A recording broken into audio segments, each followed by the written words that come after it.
My name is Jimmy Bailey, and I am the founder of the greatest nonprofit that ever was, YEScarolina. My first mentee was Akila Brown. I met her 3 years ago, and when I met her, she was extremely shy, but I could tell that she was very motivated. My name is Leander Baker, and I'm Victoria Turner's mom. Victoria was very reserved. I mean, she was scared of trying to even engage in public speaking. I met Tatiana when she was starting the competition round, and she had a great idea for her skincare line, and she just needed to learn how to hone those skills a little bit and talk more confidently. Prior to the competitions, what I saw in both Connor and Caleb was somewhat indicative of me. Not really sure what they were doing, but certainly had an idea of a dream and how do I live it. As soon as she was comfortable talking about her business, we saw a light bulb go off, and she immediately became much more confident and really started lighting up the room, speaking with passion. She has become more outgoing, showing more leadership skills. I equate it to a caterpillar turning into a butterfly. She's very driven. She's actually going to be finishing up high school this year and hopes to go to school up in the Northeast and become a lawyer. Well, he is more motivated, he is more enthusiastic, he loves talking to other people about YEScarolina. For Caleb, at least delivering his message in front of people, being able to promote himself, speak about himself, being more comfortable with himself, and the same thing with Connor. Both started out in a very timid fashion and were able to excel and actually like who they were.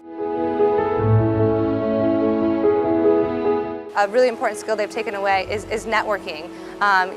You've heard the phrase, it's not about what you know, it's about who you know. So these students are making connections through YEScarolina, they're making connections in their own community, in their school, and they're doing that because of the confidence they built through YEScarolina and through their business plan. When they first start, they present their business plan like this, and they talk to the board. So they actually will turn around and not only talk about their business plan, but they're actually able to sell it. YEScarolina plays a vital role of coming in and saying, of teaching people in school that if you apply yourself, if you put goals in place, if you think about your life and if you think about your business, you can literally create and shape the world around you.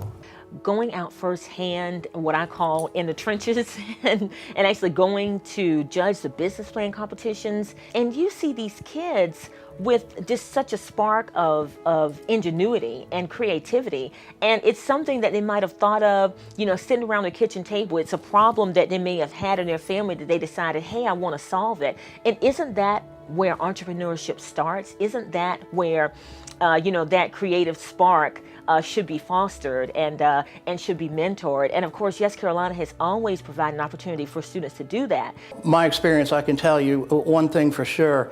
YEScarolina has basically changed their lives. Without YEScarolina, no telling where they would be. With YEScarolina, we have hundreds of success stories that you'll hear about when you get involved with YEScarolina. It's changed their lives night and day. That's what education does, and especially entrepreneurship education. It gives them hope, and they actually use their tools and they succeed.